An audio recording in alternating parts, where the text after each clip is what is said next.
السلام علیکم ملګرو، تاسو ته چې د دوه کم نوجوانان ښکاري نو دوی سره مخکې په جومات کې د تراو په دوران کې مخې ته د تراو مونځ ولاړو او شاته دوی لګیاو دی ټیک ټاک جوړو ویډیو یې جوړوله. ملګرو دا کسان چې دی د دوی د تعلق چې دی نو فردي واړی سره دی. دوی چې دی اوس پولیس ګرفتاره کړي دي. دوی هغه ویډیو په سوشل میډیا باندې اپلوډ کړی دا یا دغه شان چا په دوی باندې څه شکایت کړی دی نو دوی پولیس ګرفتاره کړي دي او نیولي دي. ملګرو جومات چې دی نو دا د مسلمانانو د عبادت ځای دی چې په دې کې به خلک دینی علوم زده کوي، درس او تدریس به په دې کې کیږي، په دې کې به مونځ کیږي، په دې کې به د خیر خبرې کیږي. په جومات کې به داسې قسمه فضولیات داسې قسمه څیزونه چې دی د دې نه ځان ساتل پکاري.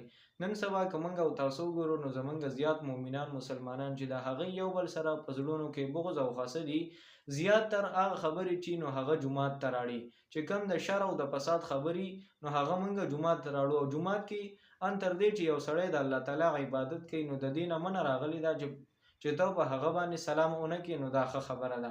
باقي کاسې څوک جومات کې لګیا ګپ شپ لګي او ما ویلې او تا ویلې د یو او د بل خبرې کوي نو هغوی باندې بیا سلام اچول پکار دي. و جومات کې چې دی نو د ضرورت نه بغیر خبرې به هم نه کوي. یو شاعر وایي که نه وایي راغلی جومات ته خبرې د دنیا کوي یا به غلی کینې یا به ذکر د الله کوي. جومات خو د الله تعالی د ذکر ځای دی، د عبادت ځای دی. په دې کې خو به ته د الله تعالی عبادت کوي. سورة الجن کې الله تعالی فرمایي چې تاسو به د الله تعالی نه بغیر بل څوک نه رابلئ. جوماتونه چې دی نو دا د عبادت ځای نه دي.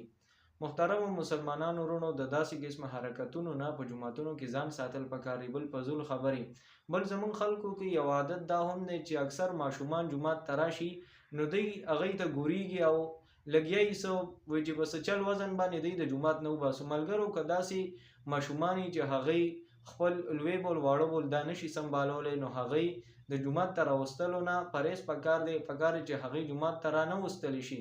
او چېرته داسې ماشومان چې هغوی ښه بد او په دې باندې پوهېږي نو داسې ماشومان جومات ته راوستل پکار دي او هغوی ځان سره ودرول پکار دی په صفونو کې چې هغوی جوماتونو کې عادت شي. او باقي ویډیوګانې جوړول ټیک ټاک یې جوړول دا د جومات بې ادبي